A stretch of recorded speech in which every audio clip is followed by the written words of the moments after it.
శ్రీకాకుళం జిల్లా పలాస నియోజకవర్గంలో ఈ నెల 15వ తేదీన టీడీపీ జాతీయ అధ్యక్షులు చంద్రబాబు నాయుడు పర్యటించనున్నారు. ఈ నేపథ్యంలో శనివారం సాయంత్రం జిల్లా ఎస్పీ జిఆర్ రాధిక సందర్శించారు. పలాస జూనియర్ కళాశాలలో ఏర్పాటు చేసిన హెలీప్యాడ్ ప్రదేశాన్ని ఆమె పరిశీలించారు. అనంతరం కేటీ రోడ్లో రా కదలిరా సభకు ఇందిరా చౌక్ నుంచి జీడిపిక్క బొమ్మ జంక్షన్ వరకు ప్రాంతాన్ని పరిశీలించారు. ఈ కార్యక్రమానికి ఆమెతో పాటు కాశీబుగ్గ డీఎస్పీ నాగేశ్వర్ రెడ్డి, సిఐ విజయ్ ఆనంద్, ఎస్ఐలు వెంకటేష్, పారినాయుడు, సిబ్బంది.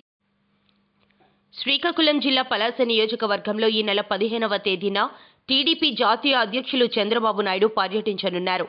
ఈ నేపథ్యంలో శనివారం సాయంత్రం జిల్లా ఎస్పీ జిఆర్ రాధిక సందర్శించారు. పలాస జూనియర్ కళాశాలలో ఏర్పాటు చేసిన హెలీప్యాడ్ ప్రదేశాన్ని ఆమె పరిశీలించారు. అనంతరం కేటీ రోడ్లో రా కదలిరా సభకు ఇందిరా చౌక్ నుంచి జీడిపిక్క బొమ్మ జంక్షన్ వరకు ప్రాంతాన్ని పరిశీలించారు. ఈ కార్యక్రమానికి ఆమెతో పాటు కాశీబుగ్గ